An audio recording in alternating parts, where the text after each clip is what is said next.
Assalamualaikum warahmatullahi wabarakatuh. Berjumpa dengan saya Arman di podcast yang sudah kita nanti-nanti, yaitu Komplok Podcast. Ngobrol asik, topik menarik.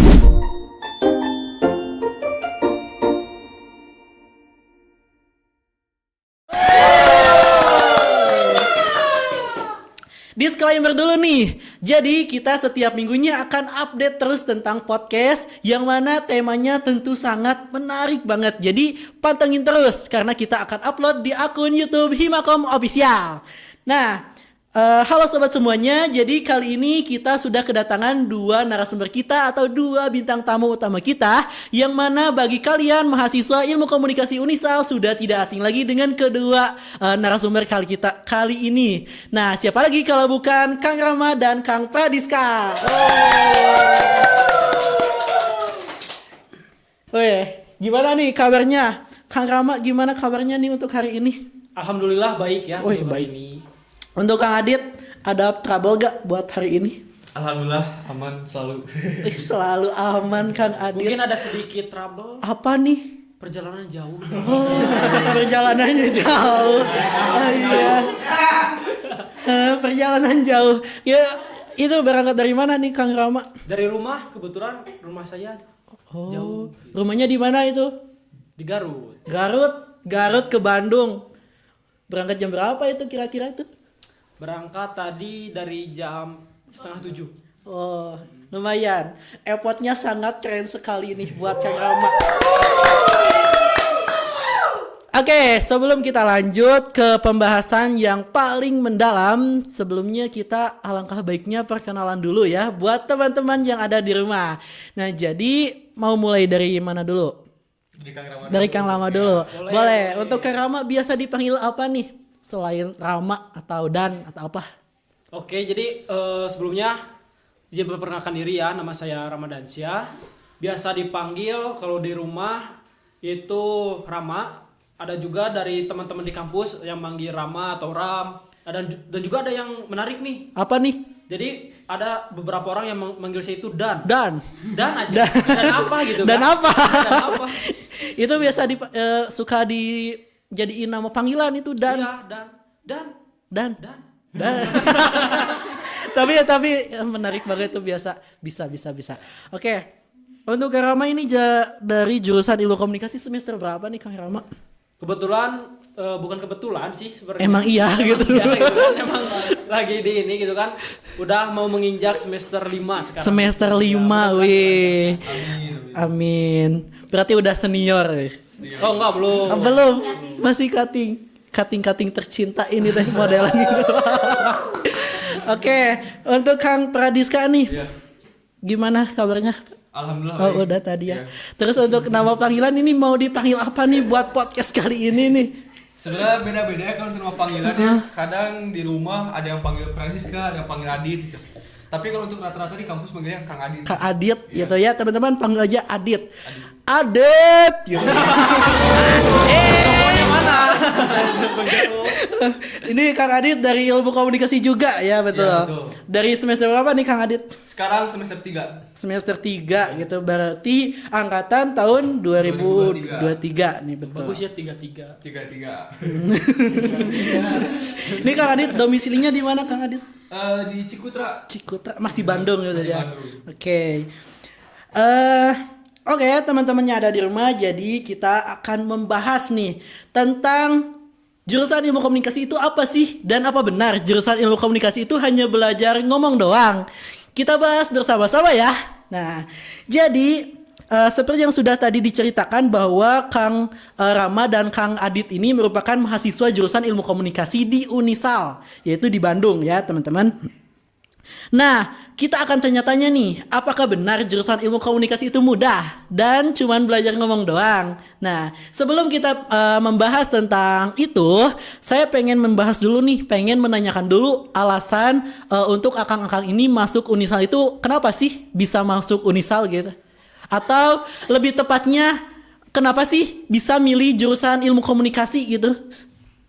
Siapa dulu nih? Siapa boleh? Bebas. Mungkin dari boleh Adit Dari Adit dulu boleh. Boleh nggak? Kalau untuk alasan saya buat masuk ilmu komunikasi yang pertama, ilmu komunikasi itu sangat penting banget ya. Soalnya kan dengan keseharian kita berkomunikasi, sebenarnya komunikasi itu nggak hanya dengan bicara doang, tapi bisa dengan melalui gerakan tangan, Betul. gerakan tubuh, dengan video ataupun apapun itu termasuk komunikasi. Bahkan dengan kita sehari-hari pun, kegiatan kita sehari-hari itu semua termasuknya komunikasi juga kayak gitu.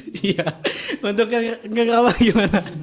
Mungkin kalau untuk saya sendiri ya, kenapa memilih jurusan ilmu komunikasi gitu kan? Pertama, ada sesuatu yang menarik nih Kang. Apa nih? Jadi salah satu alasannya, karena saya itu kan kurang minat di matematika gitu ya. Jadi saya cari jurusan, betul kan? Cari jurusan itu di prodi yang sedikit gitu matematikanya gitu, berhitung dengan segala perhitungan gitu. Berarti Soalnya tipikal orang yang emang tidak suka perhitungan Perhitungan, gitu. betul.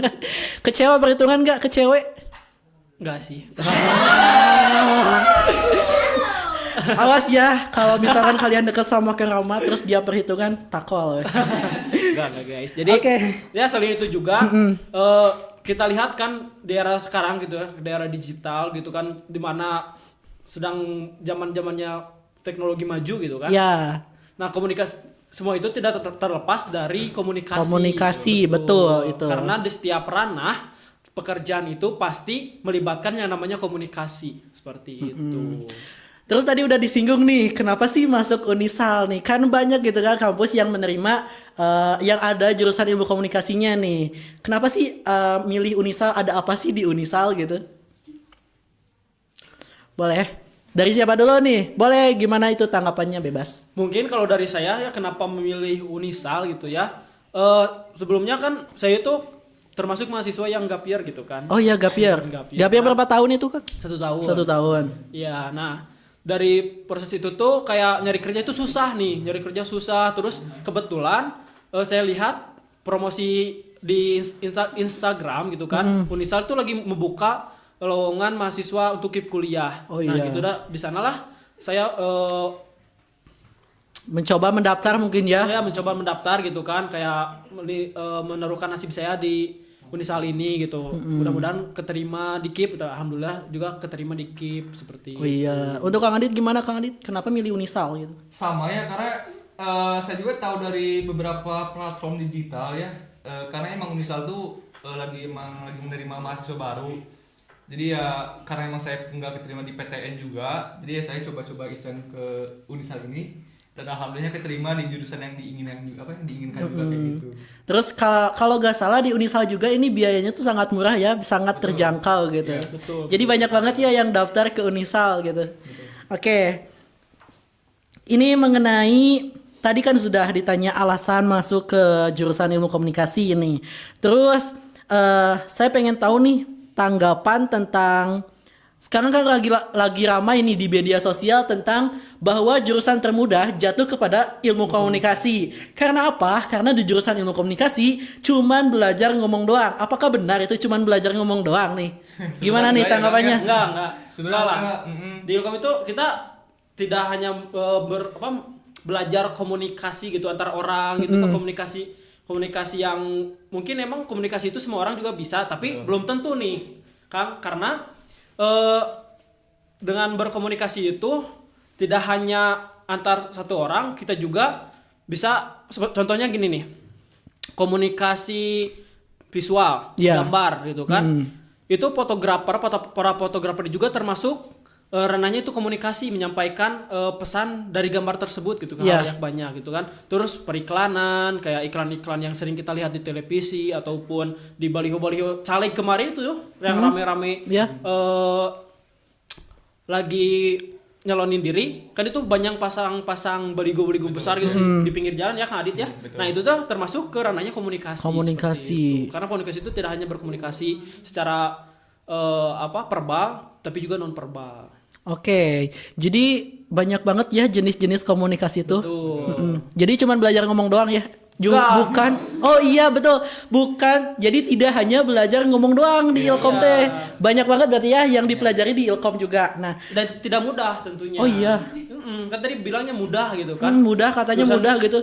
Coba dari Kang Adit, kenapa sih di Ilkom gak mudah? Kalau dari saya sendiri ya, sebenarnya Ilkom tuh mudah-mudah gampang gitu loh, susah-susah gampang. Mudah-mudah gampang.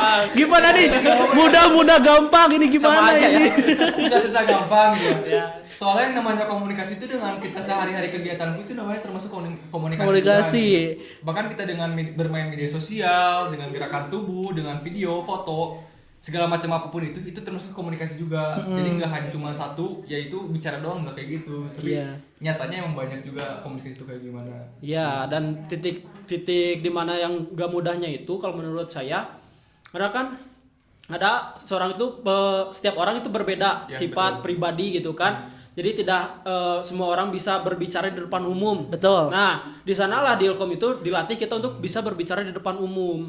Nah, di mana kita tuh harus menyampaikan gitu kan pesan dari komunikan ini ke komunikator itu, si pesannya itu efektif dan dapat diterima dengan mudah seperti itu. Kan itu kan gak sulit. Gak sulit. Kalau untuk yang Gak tidak sulit biasa, berarti gampang.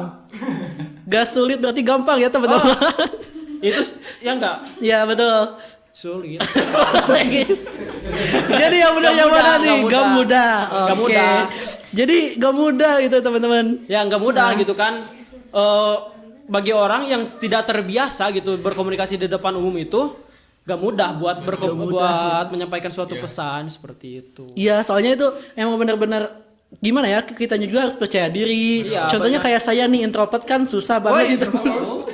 Susah banget buat buat komunikasi di depan umum nih, cocok banget. Jadi buat kalian yang merasa introvert atau introvert bohong-bohongan, boleh masuk ke Ilkom ya, karena di Ilkom akan diajarkan bagaimana cara kita komunikasi. Iya, Betul ya kan? betul. Banyak banget itu ya. Nah, terus tadi sudah membahas itu, yang selanjutnya aku pengen tahu nih, di jurusan ilmu komunikasi itu apa sih yang akan dipelajari gitu? Mata kuliah apa aja gitu? Dari Kang Adit boleh? Kalau untuk mata kuliah yang dipelajari di ilmu komunikasi tentunya semua dasar-dasarnya dulu gitu ya. Yang pertama ada dasar-dasar public relation. Itu biasa di semester awal. Biasanya semester 1. Lalu yang kedua ada dasar-dasar jurnalistik. Betul. Lalu yang ketiga juga ada dasar-dasar fotografi juga. Sebenarnya banyak ya untuk mata kuliah yang dipelajari di semester 1 tentunya ya. Jadi semua di semester 1 tuh semua mata kuliah dasar itu dipelajari dulu semuanya gitu. Jadi bertahap semester 2, semester 3 dan seterusnya itu pasti Nah lebih gitu, serius ya. jadi jangan khawatir bagi teman-teman yang takut nih saya masuk Ilkom karena nggak bisa apa-apa. Tenang aja teman-teman, jadi kita juga kembali dari awal, dari Iya, nol, belajar dari dari nol gitu. Dari dasarnya terlebih dahulu gitu. Nah udah dari dasar kita lanjut nih ke tahap selanjutnya di semester 3, semester 4 kan beda matkul ya. Beda matkul. Jadi ada yang lebih rincinya, detailnya lagi kayak dasar-dasar jurnalistik gitu kan. Nah selanjutnya nanti ada teknik wawancara, Ya, betul. ada teknik videografi yang seperti itu. Jadi nanti ada VR dengan perusahaan bagaimana gitu, seperti itu. Oke. pengalaman. Berarti emang benar ya, di jurusan Ilkom itu gak belajar ngomong doang, berarti banyak Nggak, banget ya itu banyak. berhubungan dengan teknologi tentunya. Betul, teknologi kayak desain grafis, terus masih banyak pokoknya pokoknya. periklanan, monetisasi media Pokoknya sosial. seru deh. Gitu. Banyak Jadi banget. kita mendapatkan uang dari media sosial seperti itu. Apalagi sekarang udah zamannya ya. Betul. Serba media sosial gitu. Banyak banget itu. Ya jadi sangat berguna lah kalau Oke. Ilkom itu. Terus yang selanjutnya nih, biasanya di jurusan itu kan ada penjurusan gitu ya, pembagian. Biasanya di Ilkom itu ada gak sih pembagian jurusan konsentrasi itu? Ada, tentu ada di Ilkom itu. Kalau di Ilkom Unisal ya teman-teman, itu kita terbagi 3 peminatan. Yang pertama ada jurnalisme, ada jurnalistik, Jurnalistik, ya. jurnalistik, ada public relation atau PR, dan ada media sosial spesialis seperti itu. Oh, jadi ada 3 gitu. Ada 3. Tiga. Terus itu tuh biasanya membahas apa tuh di dalam misal di jurnalistik, kita ngapain aja sih di jurnalistik gitu? Biasanya kalau di jurnalistik kita tuh kayak lebih ke lapangan gitu, lebih nyari ke berita yang lagi hangat tuh sebenarnya seperti apa. Buat Jadi di tugasnya- TV-TV gitu ya? Seperti di TV-TV gitu. Jadi Oh. kita Ya, tuh tapi tugas- tidak hanya di TV gitu Ya. kan. Di media Kan sosial kita juga banyak. Tugas jurnalis itu kayak mencari berita itu bukan hanya satu platform doang gitu, tapi bisa melalui media tulis ataupun media sosial seperti video kayak gitu. Jadi kita turun ke lapangan tuh membuat berita, di mana berita itu kita ya syuting dia ngeliput sebuah apa yang terjadi di peristiwa, masyarakat gitu. sebuah Jadi peristiwa. kita semua ngeliput kayak gitu sih. Jadi membuat berita saya intinya kayak gitu. Oh. Terus yang itu tuh apa tuh? Yang tadi saya dengar ada PR gitu, Iya, public public relation relation. itu ngapain aja sih biasanya? Kalau public relation itu lebih ke bagaimana kita membrand suatu perusahaan atau produk dan supaya si citranya itu terus baik gitu.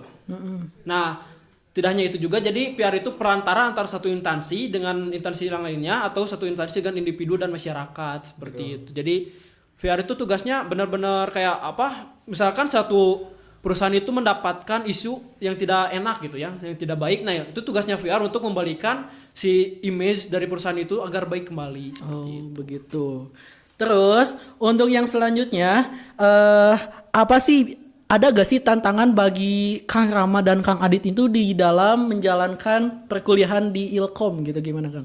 Kalau untuk tantangan sebenarnya emang selalu ada ya, cuman ya dengan gimana cara kita menyikapinya aja gitu. Sebenarnya tantangan tuh bukan yang harus ditakuti gitu, bukan yang harus hal yang dihindari. Sebenarnya Betul. tantangan tuh yang harus dihadapi sebenarnya kayak gitu. Jadi kalau seandainya kita menjauhi tantangan, otomatis kita kapan bisanya gitu loh. Bahkan dengan kuncinya itu satu, percaya diri doang. Dengan kamu percaya diri, otomatis ya tantangan pun pasti bakal insya Allah kita bisa lewati kayak gitu. Nah, adapun kalau tantangan di ilmu komunikasi itu sendiri ya, dimana kita tahu kan sekarang ini ilmu komunikasi itu jadi kan bergelut dengan yang namanya alat-alat komunikasi dan juga era digitalisasi seperti saat ini yang terjadi itu kian meningkat gitu kan. Betul. Kian jadi kayak AI, penggunaan AI, terus kayak kan banyak sekarang televisi yang news anchor-nya itu diganti sama AI Ya, kayak TV One gitu kan. Nah, di mana kita itu harus bisa menyaingi ataupun bisa samalah atau ya bisa menguasai apa alat komunikasi dan bagaimana sih perkembangannya, dinamikanya saat ini itu seperti apa, dan kita itu harus bisa melewati itu gitu. Tantangannya itu. Jadi kalau buat orang-orang yang sebelumnya itu awam dengan teknologi, rasanya akan sulit untuk mengejar komunikasi yang ada saat ini seperti itu. Oke, barusan kan kita sudah mendengar nih tantangan yang biasa dihadapi. Nah, saya sering melihat nih anak-anak ilmu komunikasi itu selalu ceria gitu kan, selalu happy banget bawaannya tuh kalau kuliah. Emang apa sih hal yang bikin menyenangkan itu di ilmu komunikasi itu apa aja? Sudah banyak kan? Ya, Kalau banyak. untuk itu banyak banget. Contohnya kalau misalnya dari semester 1 saya pribadi di semester 1 dan 2 kita tuh diberi tugas. Jadi di mana tugasnya tuh teknik apa dasar-dasar jurnalistik.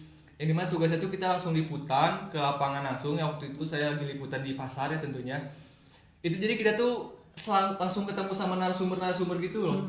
Jadi otomatis pas kita lagi liputan tuh kita langsung ketemu dengan warga sekitar. Jadi kita langsung mencari tahu, menggali informasi dari warga sekitar. Kalau seandainya waktu itu lagi bahan baku lagi pada naik kayak gitu. Jadi saya pribadi lagi nanya-nanya tentang gimana sih cara menanggapinya gitu, terkait sembako naik, terus tentang ya kayak gitu-gitu. Jadi kita tuh ternyata di balik masyarakat itu tuh ternyata ada keluh kesahnya juga kayak gitu. Jadi kita tuh setiap hari itu ketemu masyarakat terus kayak gitu. Betul. Jadi seneng.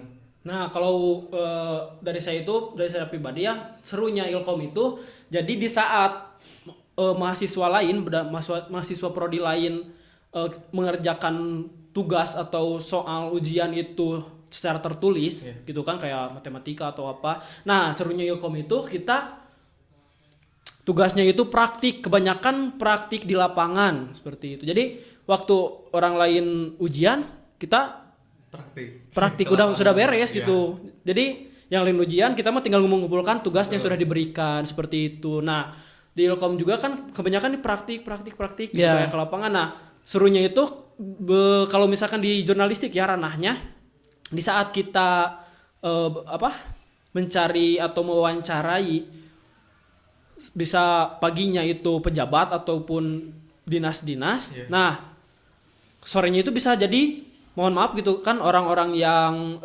kayak pemulung atau apa. Betul. Jadi relasi juga terbangun di sana seperti itu. Jadi seru lah pokoknya. Belum menambah relasi juga ya gitu betul, belum mikirin teknisnya atau apa segala macam gitu. Periklanan juga kan membuat iklan gitu, seperti itu. Oh, jadi banyak banget ya yang bikin menyenangkan di ilmu komunikasi itu. Betul. Nah, terus yang selanjutnya nih, kan tadi udah banyak nih yang dipelajari di ilmu komunikasi. Nah, emang prospek kerjanya itu kayak gimana sih buat kedepannya? Bisa jadi apa aja gitu? Bisa jadi apa aja. Ilkom itu Apa aja? betul. Jadi Ilkom itu bisa jadi apa aja ya teman-teman. Betul. Jadi kita bisa jadi content writer, copywriter, terus kayak digital marketing, designer gitu, content creator. Kan sekarang YouTube gitu tuh kita bisa jadi seperti itu Termasuk gitu kan. presenter juga termasuk kayak gitu. Presenter, jurnalisme, jadi jurnalisi gitu kan kayak pokoknya banyak lah. Banyak banget. Luas pokoknya buat pekerjaan tuh luas. Iya, terus di VR juga kita jadi customer service gitu kan bisa ranah bank juga kita bisa masuk di ranah bank seperti itu. Ya, betul. Oke, jadi tadi kan sudah dipelajari nih tentang apa sih yang dipelajari di jurusan Ilkom. Terus tadi juga sudah membahas tentang prospek kerjanya. Nah, kira-kira nih buat kalian berdua nih pengennya jadi apa nih buat kedepannya? Dari Kang Rama dulu mungkin. Boleh. Mungkin dari saya sendiri saya lebih condong ke VR ya, PR. Public relation. Kenapa PR? Karena sebelumnya mungkin dari saya pribadi gitu lebih ingin gitu. lebih suka berinteraksi dengan orang gitu, dengan halayak lah. Kayak di BEM juga kebetulan kan saya ikut organisasi di kampus ya di BEM menjabat sebagai ketua divisi humas seperti itu. Jadi sudah mulai dibentuklah dari sekarang seperti itu. Oke, untuk Kang Adit gimana Kang Adit? Pengen jadi apa nih kira-kira? Kalau saya pribadi sih kayaknya lebih ke kayak Raffi Ahmad ya. Gimana tuh? Sudah kan kayak prospeknya itu kan luas banget jadi Iya. itu kan kayak bisa jadi presenter lah, pembawa acara lah. Ya pokoknya banyak banget lah. Jadi yang intinya dari diri sendiri yang jadi presenter kayak gitu sih. Jadi pengen di TV-TV gitu. Betul. Pengen dikenal lebih banyak di semua Oh, orang. pengen famous ya. Nah, jadi buat teman-teman yang di rumah yang mau masuk jurusan ilmu komunikasi bisa banget ya.